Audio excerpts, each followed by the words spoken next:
Among the AI doomsayers. Some people think machine intelligence will transform humanity for the better. Others fear it may destroy us. Who will decide our fate? By Andrew Marantz. The editor's note of a new magazine reads, "The next century is going to be impossibly cool or unimaginably catastrophic." Katya Grace's apartment in West Berkeley is in an old machinist's factory with pitched roofs and windows at odd angles.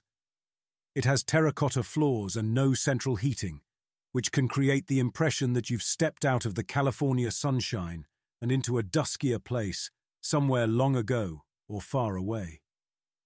Yet there are also some quietly futuristic touches. High-capacity air purifiers thrumming in the corners, non-perishables stacked in the pantry, a sleek white machine that does lab-quality RNA tests. The sorts of objects that could portend a future of tech-enabled ease, or one of constant vigilance. Grace, the lead researcher at a non-profit called AI Impacts, describes her job as thinking about whether AI will destroy the world. She spends her time writing theoretical papers and blog posts on complicated decisions related to a burgeoning subfield known as AI safety. She is a nervous smiler, an oversharer, a bit of a mumbler. She's in her 30s, but she looks almost like a teenager, with a middle part and a round, open face. The apartment is crammed with books, and when a friend of Grace's came over one afternoon in November, he spent a while gazing, bemused but non-judgmental, at a few of the spines. Jewish divorce ethics, the Jewish way in death and mourning, the death of death. Grace, as far as she knows, is neither Jewish nor dying. She let the ambiguity linger for a moment. Then she explained. Her landlord had wanted the possessions of the previous occupant, his recently deceased ex-wife, to be left intact. Sort of a relief, honestly. Grace said. One set of decisions I don't have to make. She was spending the afternoon preparing dinner for 6. A yogurt and cucumber salad, impossible beef gyros. On one corner of a whiteboard, she had split her pre-party tasks into painstakingly small steps. Chop salad, mix salad, mold meat, cook meat. On other parts of the whiteboard, she'd written more gnomic prompts: food area, objects, substances. Her friend, a cryptographer at Android named Paul Crowley, wore a black t-shirt and black jeans and had dyed black hair.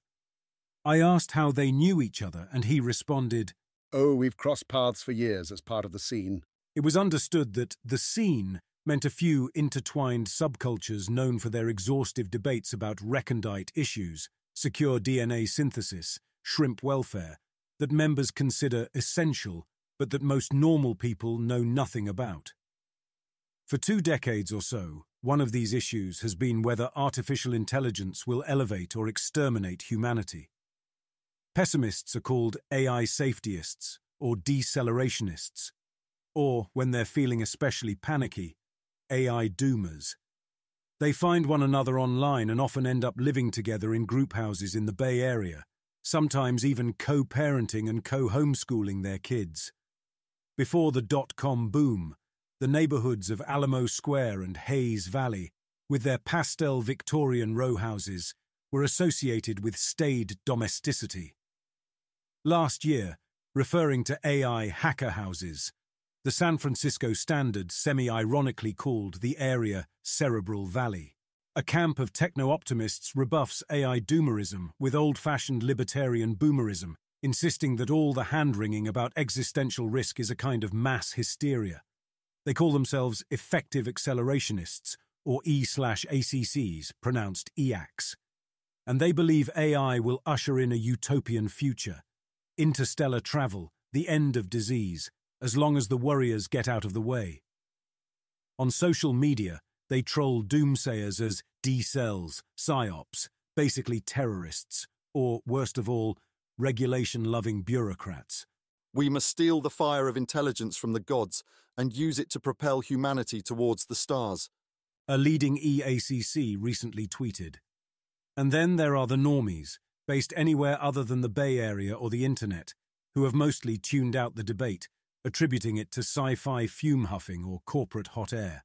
Grace's dinner parties, Semi-underground meetups for Doomers and the Doomer Curious have been described as a nexus of the Bay Area AI scene. At gatherings like these, it's not uncommon to hear someone strike up a conversation by asking, "What are your timelines?" or "What's your P-Doom?" Timelines are predictions of how soon AI will pass particular benchmarks, such as writing a top 40 pop song, making a Nobel-worthy scientific breakthrough, or achieving artificial general intelligence, the point at which a machine can do any cognitive task that a person can do. Some experts believe that AGI is impossible or decades away. Others expect it to arrive this year. P-Doom is the probability that, if AI does become smarter than people, it will, either on purpose or by accident, annihilate everyone on the planet. For years, even in Bay Area circles, such speculative conversations were marginalized. Last year, after OpenAI released ChatGPT, a language model that could sound uncannily natural, they suddenly burst into the mainstream. Now there are a few hundred people working full-time to save the world from AI catastrophe. Some advise governments or corporations on their policies. Some work on technical aspects of AI safety, approaching it as a set of complex math problems. Grace works at a kind of think tank that produces research on high-level questions, such as what roles will AI systems play in society, and will they pursue goals? When they're not lobbying in DC or meeting at an international conference, they often cross paths in places like Grace's living room. The rest of her guests arrived one by one.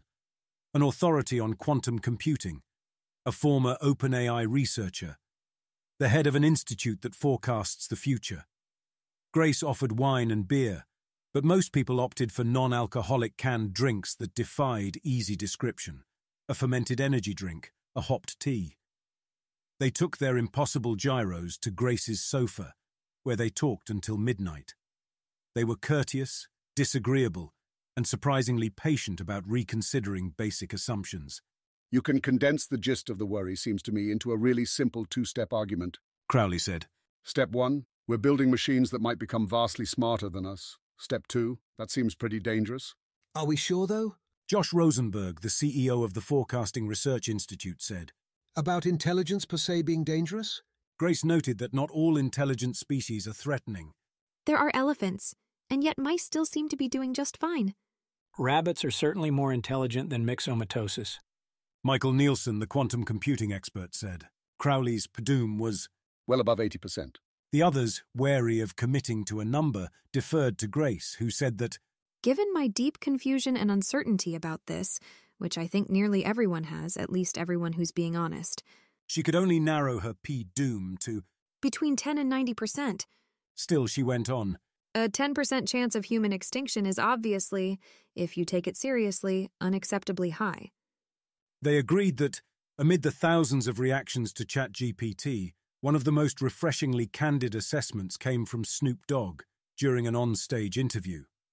Crowley pulled up the transcript and read aloud. This is not safe because the AI's got their own minds, and these motherfuckers are going to start doing their own shit. Snoop said, paraphrasing an AI safety argument. Shit, what the fuck? Crowley laughed. I have to admit that captures the emotional tenor much better than my two-step argument, he said. And then, as if to justify the moment of levity, he read out another quote, this one from a 1948 essay by C.S. Lewis.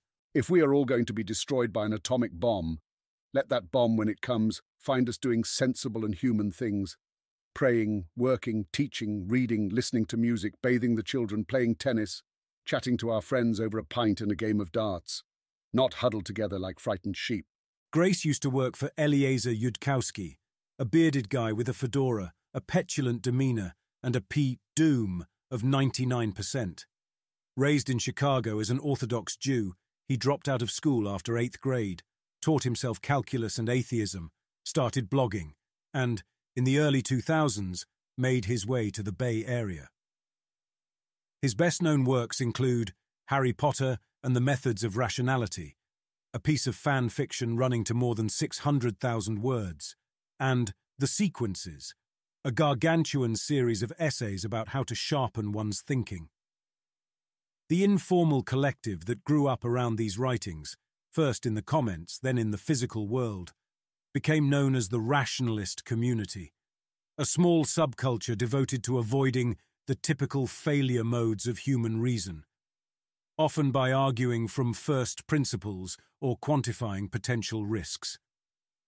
Nathan Young, a software engineer, told me, I remember hearing about Eliezer, who was known to be a heavy guy, on stage at some rationalist event, asking the crowd to predict if he could lose a bunch of weight. Then the big reveal, he unzips the fat suit he was wearing. He'd already lost the weight.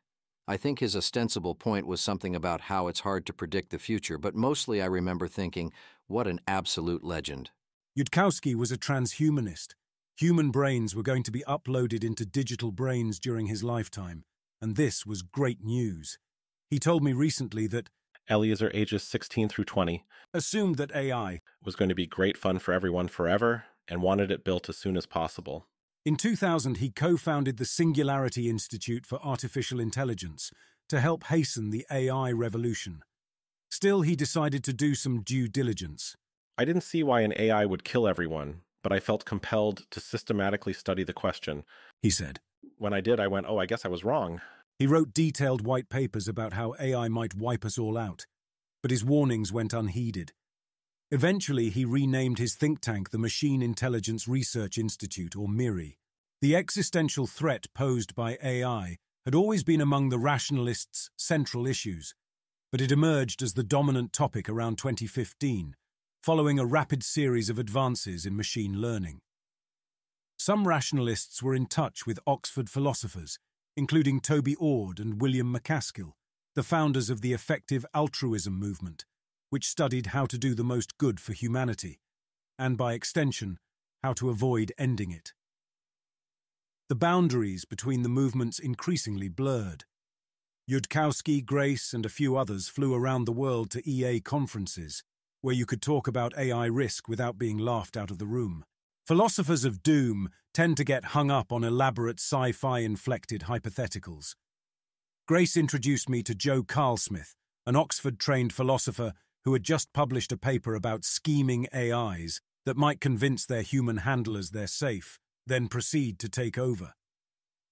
He smiled bashfully as he expounded on a thought experiment in which a hypothetical person is forced to stack bricks in a desert for 1 million years. This can be a lot, I realize, he said. Yudkowsky argues that a super-intelligent machine could come to see us as a threat and decide to kill us by commandeering existing autonomous weapons systems, say, or by building its own. Or our demise could happen in passing. You ask a supercomputer to improve its own processing speed, and it concludes that the best way to do this is to turn all nearby atoms into silicon, including those atoms that are currently people. But the basic AI safety arguments do not require imagining that the current crop of Verizon chatbots will suddenly morph into Skynet, the digital supervillain from Terminator. To be dangerous, AGI doesn't have to be sentient or desire our destruction. If its objectives are at odds with human flourishing, even in subtle ways, then, say the doomers, we're screwed. This is known as the alignment problem, and it is generally acknowledged to be unresolved. In 2016, while training one of their models to play a boat racing video game, OpenAI researchers instructed it to get as many points as possible, which they assumed would involve it finishing the race. Instead, they noted, the model finds an isolated lagoon where it can turn in a large circle, allowing it to rack up a high score. despite repeatedly catching on fire, crashing into other boats, and going the wrong way on the track. Maximizing points, it turned out, was a Misspecified reward function. Now imagine a world in which more powerful AIs pilot actual boats and cars and military drones, or where a quant trader can instruct a proprietary AI to come up with some creative ways to increase the value of her stock portfolio. Maybe the AI will infer that the best way to juice the market is to disable the eastern seaboard's power grid, or to goad North Korea into a world war. Even if the trader tries to specify the right reward functions, don't break any laws, make sure no one gets hurt, she can always make mistakes. No one thinks that GPT-4, OpenAI's most recent model, has achieved artificial general intelligence, but it seems capable of deploying novel and deceptive means of accomplishing real-world goals. Before releasing it, OpenAI hired some expert red teamers, whose job was to see how much mischief the model might do before it became public. The AI, trying to access a website, was blocked by a CAPTCHA, a visual test to keep out bots. So it used a workaround. It hired a human on TaskRabbit to solve the CAPTCHA on its behalf. Are you in Robot that you couldn't solve?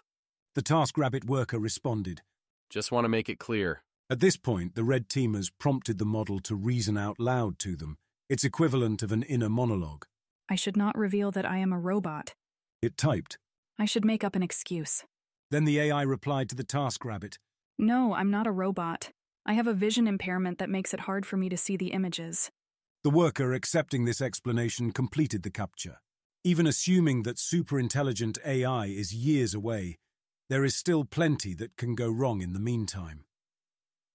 Before this year's New Hampshire primary, thousands of voters got a robocall from a fake Joe Biden telling them to stay home. A bill that would prevent an unsupervised AI system from launching a nuclear weapon doesn't have enough support to pass the Senate. I'm very skeptical of Yudkowsky's dream or nightmare of the human species going extinct. Gary Marcus, an AI entrepreneur, told me.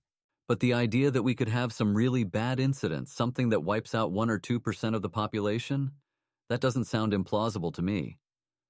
Of the three people who are often called the godfathers of AI, Geoffrey Hinton, Yoshua Bengio, and Yann LeCun, who shared the 2018 Turing Award, the first two have recently become evangelical decelerationist, convinced that we are on track to build super-intelligent machines before we figure out how to make sure that they're aligned with our interests.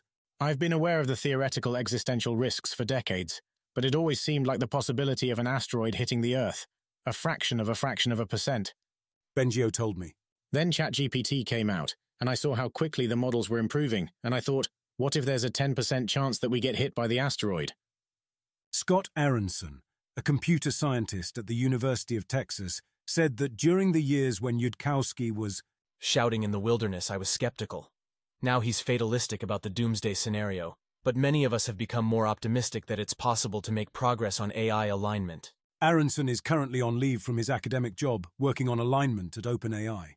These days, Yudkowsky uses every available outlet, from a 6-minute TED Talk to several 4-hour podcasts, to explain, brusquely and methodically, why we're all going to die. This has allowed him to spread the message, but it has also made him an easy target for accelerationist trolls. Eliezer Yudkowsky is inadvertently the best spokesman of EAC there ever was. One of them tweeted. In early 2023, he posed for a selfie with Sam Altman, the CEO of OpenAI, and Grimes, the musician and manic pixie pop futurist, a photo that broke the AI-obsessed part of the internet.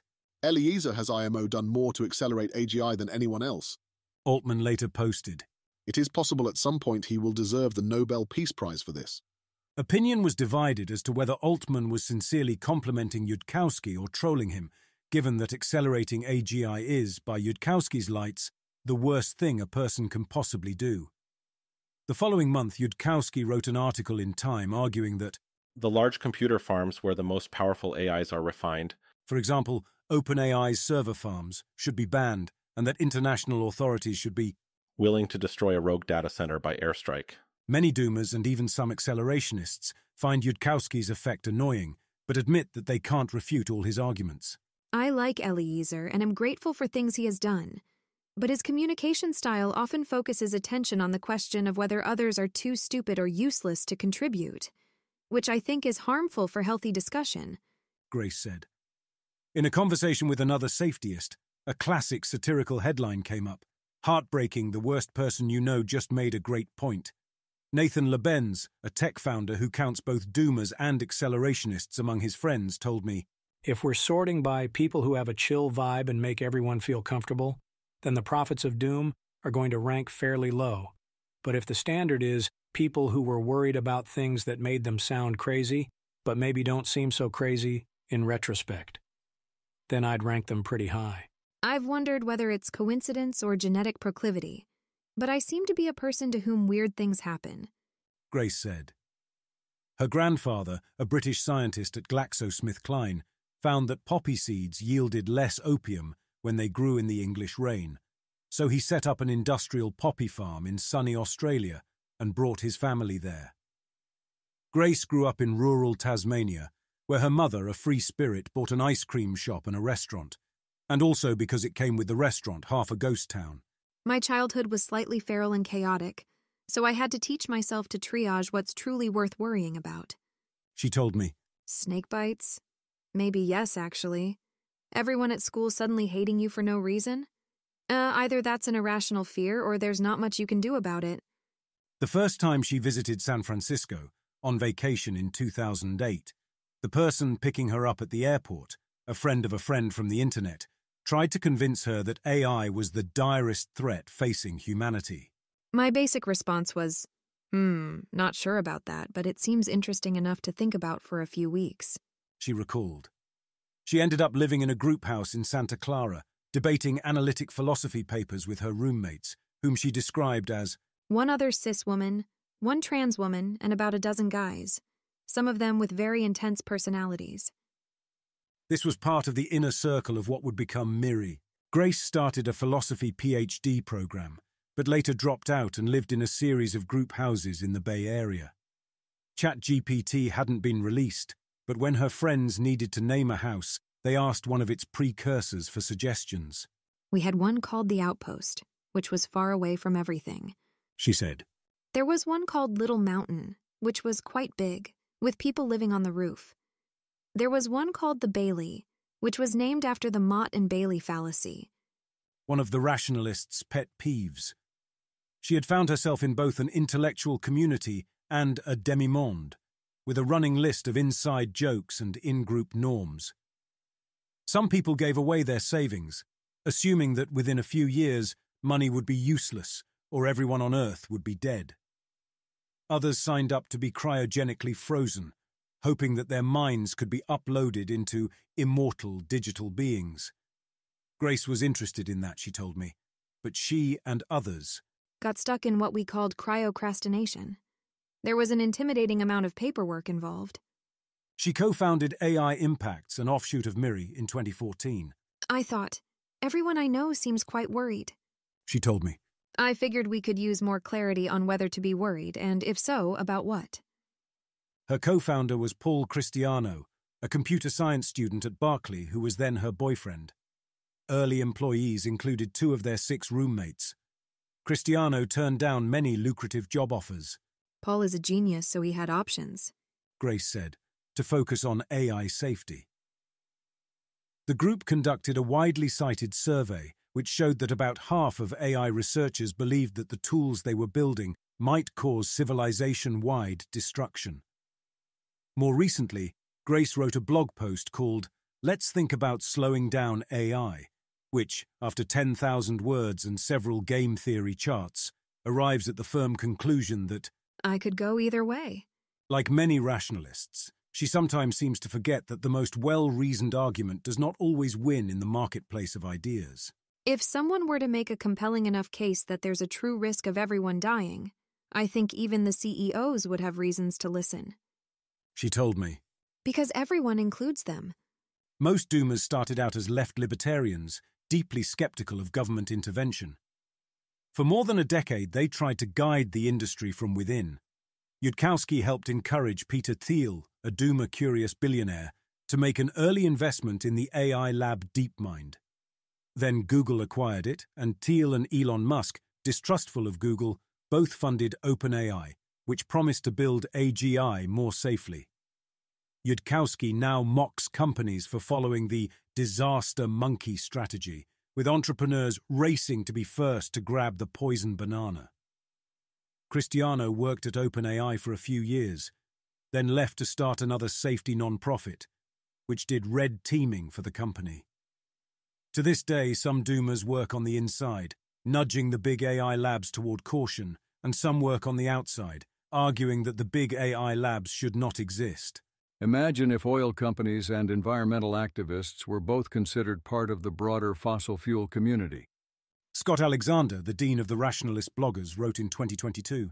They would all go to the same parties, fossil fuel community parties, and maybe Greta Thunberg would get bored of protesting climate change and become a coal baron.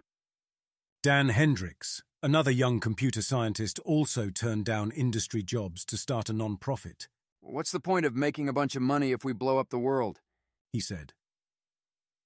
He now spends his days advising lawmakers in DC and Sacramento and collaborating with MIT biologists worried about AI-enabled bioweapons. In his free time, he advises Elon Musk on his AI startup. He has assured me multiple times that he genuinely cares about safety above everything, Hendricks said. Maybe it's naive to think that's enough. Some doomers propose that the computer chips necessary for advanced AI systems should be regulated the way fissile uranium is, with an international registry and surprise inspections. Anthropic, an AI startup that was reportedly valued at more than $15 billion, has promised to be especially cautious. Last year, it published a color-coded scale of AI safety levels, pledging to stop building any model that outstrips the containment measures we have implemented. The company classifies its current models as Level 2, meaning that they do not appear yet to present significant actual risks of catastrophe. In 2019, Nick Bostrom, another Oxford philosopher, argued that controlling dangerous technology could require historically unprecedented degrees of preventive policing and/or global governance. The doomers have no plan to create a new world government, but some are getting more comfortable with regulation. Last year, with input from doomer-affiliated think tanks, the White House issued an executive order requiring AI companies to inform the government before they create a model above a certain size.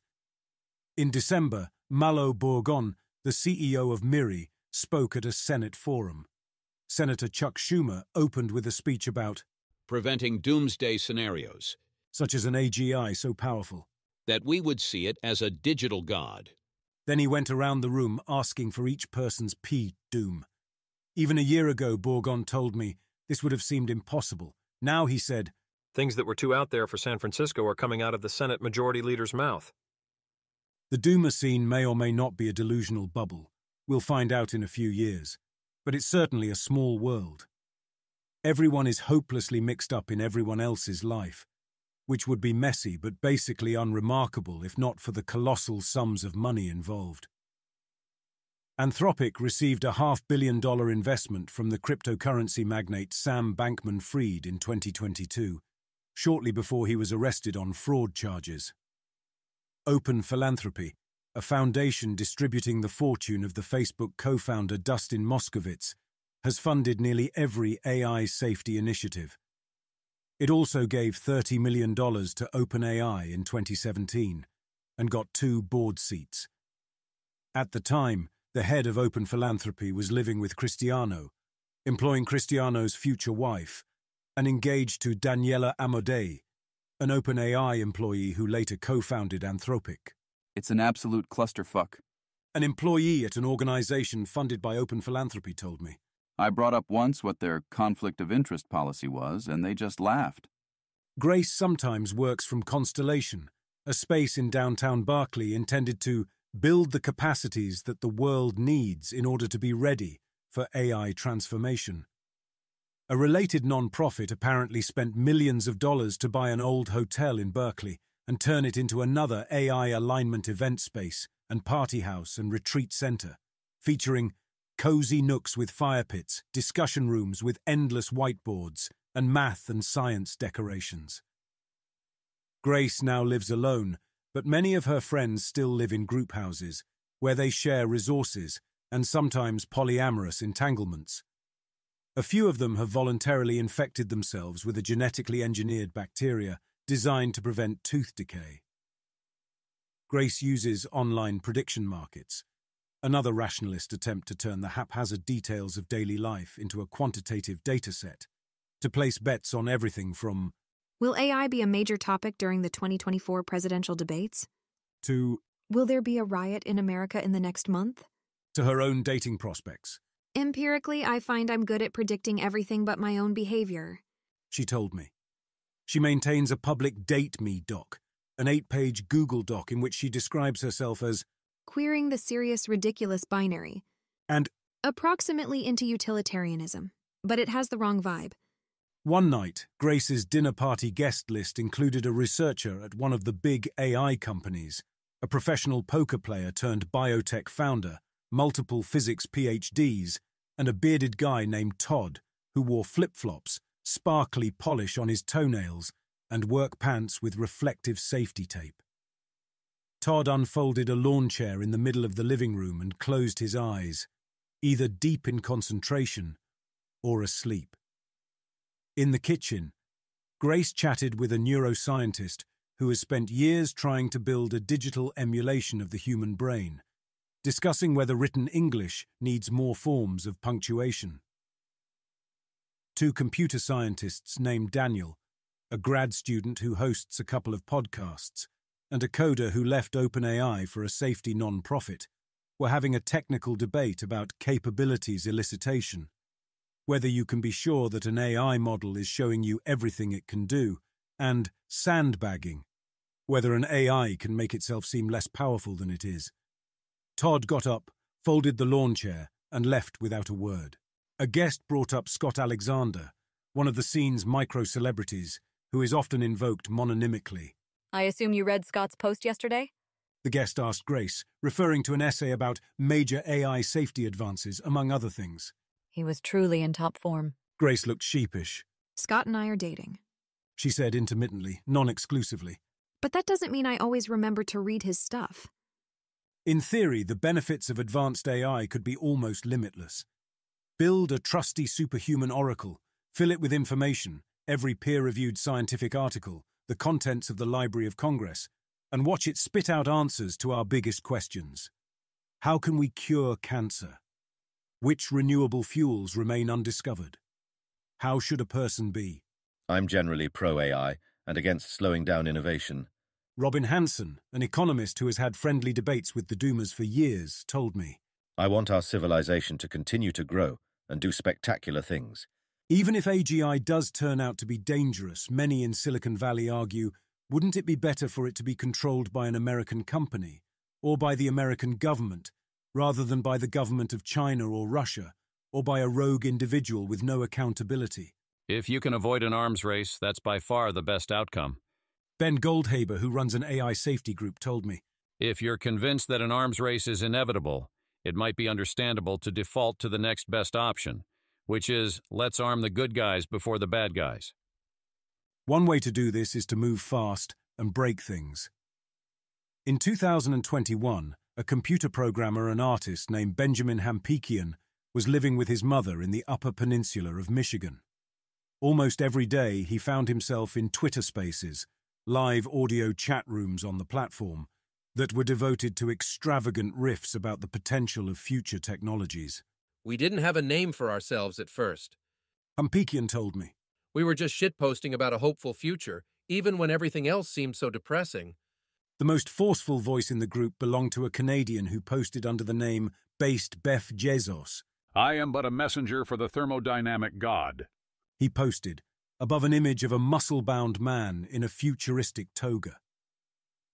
The gist of their idea, which, in a send-up of effective altruism, they eventually called effective accelerationism, was that the laws of physics and the techno-capital machine all point inevitably toward growth and progress. It's about having faith that the system will figure itself out, Bev said on a podcast.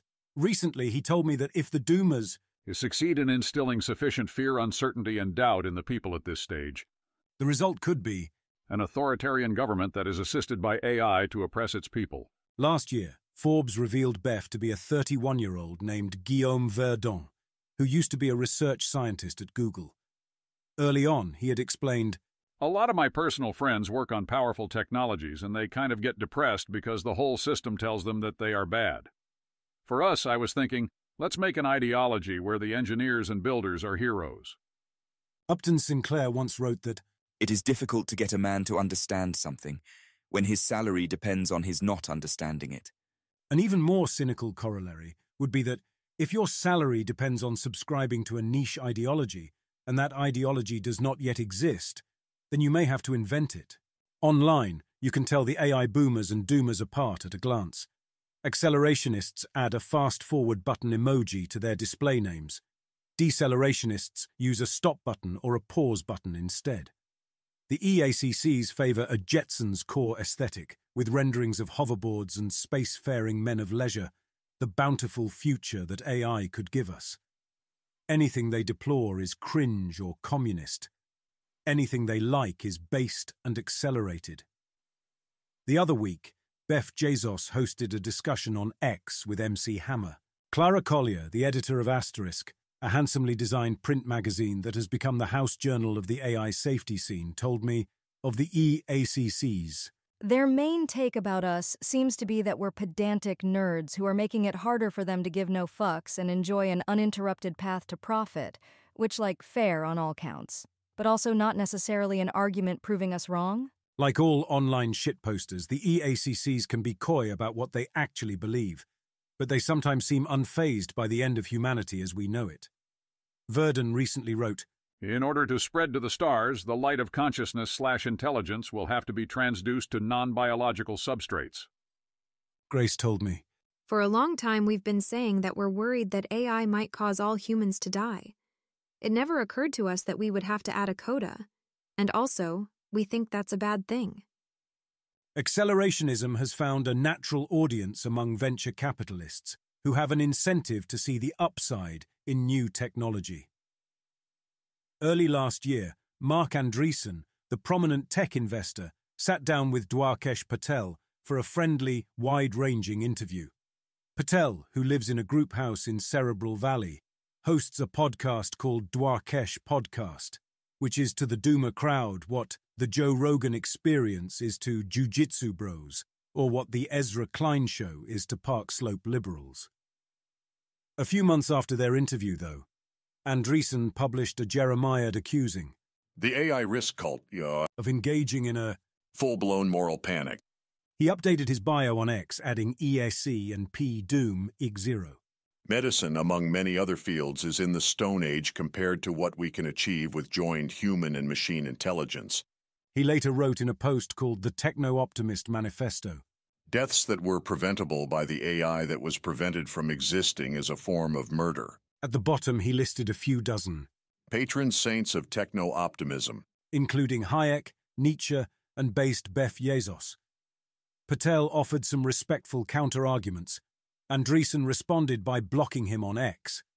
Verdon recently had a 3-hour video debate with a German doomer named Connor Leahy, sounding far more composed than his online persona.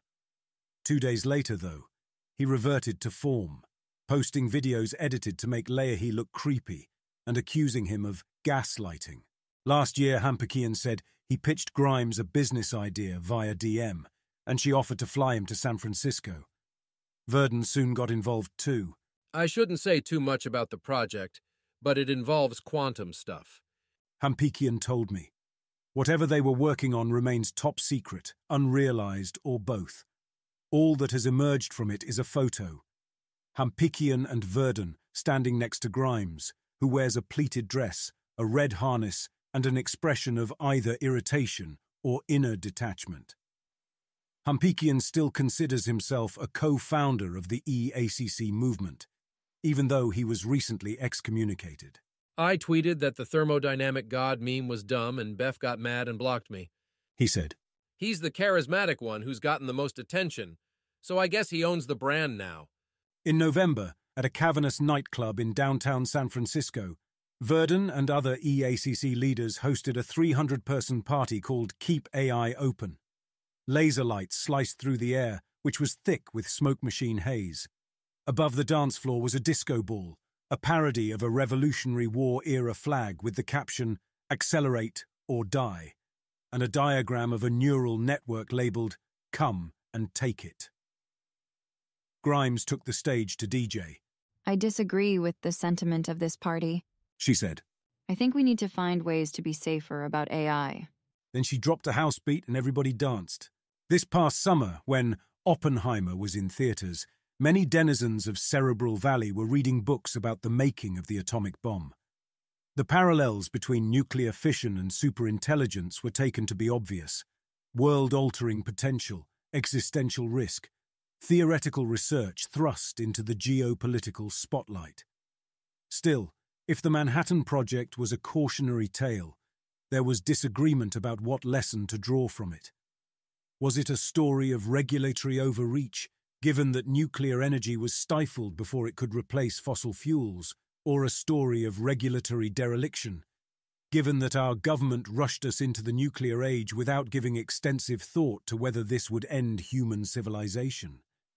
Did the analogy imply that AI companies should speed up or slow down? In August, there was a private screening of Oppenheimer at the Neighborhood, a co-living space near Alamo Square where doomers and accelerationists can hash out their differences over hopped tea. Before the screening, Nielsen, the quantum computing expert, who once worked at Los Alamos National Laboratory, was asked to give a talk. What moral choices are available to someone working on a technology they believe may have very destructive consequences for the world? He said.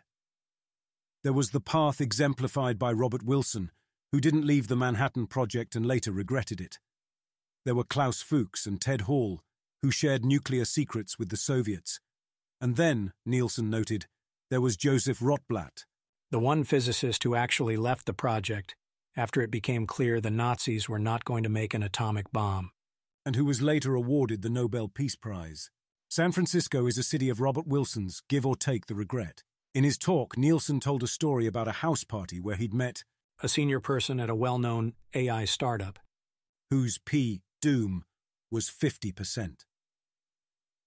If you truly believe that AI has a coin-toss probability of killing you and everyone you love, Nielsen asked, then how can you continue to build it?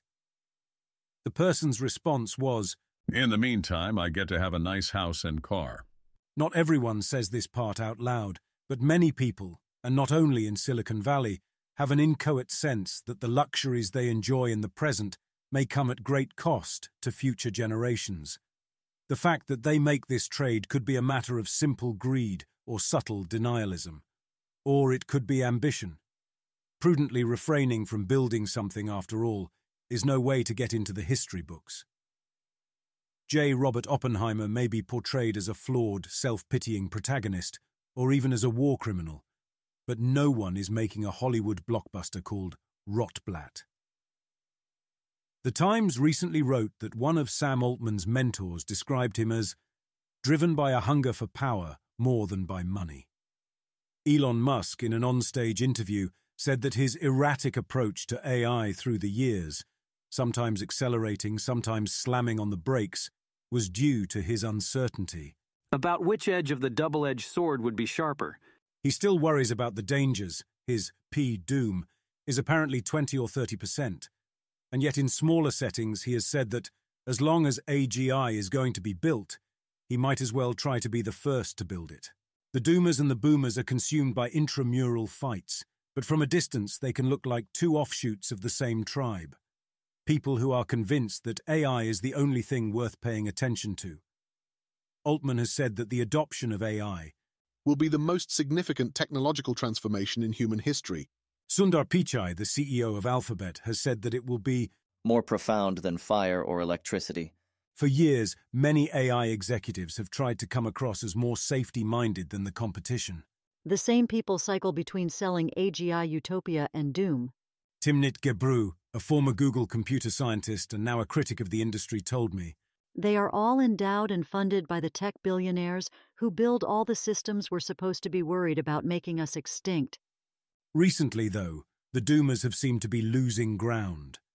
In November 2022, when ChatGPT was released, Bankman-Fried, the richest and most famous effective altruist, was unmasked as a generational talent at white-collar crime. Many EAs now disavow the label. I interviewed people who had attended EA conferences, lived in EA group houses, and admitted to being passionate about both effectiveness and altruism, but would not cop to being EAs themselves. One person attempted this dodge while wearing an effective altruism t-shirt. In 2023, a few safety-conscious members of OpenAI's board tried to purge Sam Altman from the company. They may have had compelling reasons for doing so, but they were never able to articulate them clearly, and the attempted coup backfired. Altman returned in triumph, the instigating board members were asked to resign, and the whole incident was perceived, rightly or wrongly, as a blow to the Duma cause. Recently, someone familiar with the board's thinking told me that its rationale had to do with challenges with governing the CEO, not any immediate existential safety issue. Search effective altruism on social media right now, and it's pretty grim. Scott Alexander wrote a few days after the incident. Socialists think we're sociopathic randroid money-obsessed Silicon Valley hyper-capitalists.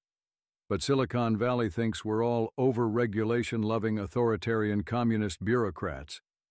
Get in now while it's still unpopular.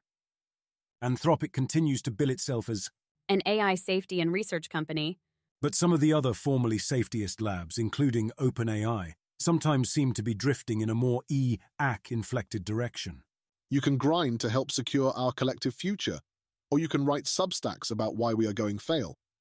Sam Altman recently posted on X, "Accelerate rocket emoji," MC Hammer replied. Although ChatGPT had been trained on a massive corpus of online text, when it was first released it didn't have the ability to connect to the internet. Like keeping potentially dangerous bioweapons in a biosecure lab. Grace told me. Then last September, OpenAI made an announcement. Now ChatGPT could go online. Whether the EACs have the better arguments or not, they seem to have money and mimetic energy on their side. Last month it was reported that Altman wanted to raise $5 to $7 trillion to start an unprecedentedly huge computer chip company. We're so fucking back. Verdon tweeted. Can you feel the acceleration? For a recent dinner party, Katya Grace ordered in from a bubble tea shop. Some sesame balls, some interestingly squishy tofu things. And hosted a few friends in her living room. One of them was Clara Collier, the editor of Asterisk, the Duma Curious magazine. The editor's note in the first issue reads in part, "The next century is going to be impossibly cool or unimaginably catastrophic." The best-case scenario, Grace said, would be that AI turns out to be like the Large Hadron Collider, a particle accelerator in Switzerland, whose risk of creating a world-swallowing black hole turned out to be vastly overblown. Or it could be like nuclear weapons, a technology whose existential risks are real but containable, at least so far. As with all dark prophecies, warnings about AI are unsettling, uncouth, and quite possibly wrong. Would you be willing to bet your life on it? The Doomers are aware that some of their beliefs sound weird, but mere weirdness to a rationalist is neither here nor there. MacAskill, the Oxford philosopher, encourages his followers to be moral weirdos, people who may be spurned by their contemporaries but vindicated by future historians. Many of the AI Doomers I met described themselves neutrally or positively as weirdos, nerds, or weird nerds. Some of them, true to form, have tried to reduce their own weirdness to an equation. You have a set amount of weirdness points. A canonical post advises. Spend them wisely. One Friday night, I went to a dinner at a group house on the border of Berkeley and Oakland, where the shelves were lined with fantasy books and board games. Many of the housemates had Jewish ancestry, but in lieu of Shabbos prayers, they had invented their own secular rituals. One was a sing-along to a futuristic nerd-folk anthem, which they described as an ode to supply lines, grocery stores, logistics, and abundance, with a verse that was not about AI alignment. After dinner, in the living room, several people cuddled with several other people in various permutations. There were a few kids running around, but I quickly lost track of whose children were whose, making heterodox choices about how to pray, what to believe, with whom to cuddle and/or raise a child. This is the American dream. Besides, it's how moral weirdos have always operated. The housemates have several Discord channels where they plan their weekly Dungeons & Dragons games, coordinate their food shopping, and discuss the children's homeschooling. One of the housemates has a channel named for the Mittwochsgesellschaft, or Wednesday Society, an underground group of intellectuals in 18th century Berlin. Collier told me that, as an undergraduate at Yale, she had studied the German idealists. Kant, Fichte, and Hegel were all world-historic moral weirdos. Kant was famously celibate, but Schelling, with Goethe as his wingman, ended up stealing Schlegel's wife. Before Patel called his podcast Dwarkesh Podcast, he called it the Lunar Society, after the 18th century dinner club frequented by radical intellectuals of the Midlands Enlightenment. I love this idea of the top scientists and philosophers of the time getting together and shaping the ideas of the future, he said. From there, I naturally went, who are those people now? While walking through Alamo Square with Patel, I asked him how often he found himself at a picnic or a potluck with someone who he thought would be remembered by history. At least once a week, he said without hesitation. If we make it to the next century, and there are still history books, I think a bunch of my friends will be in there.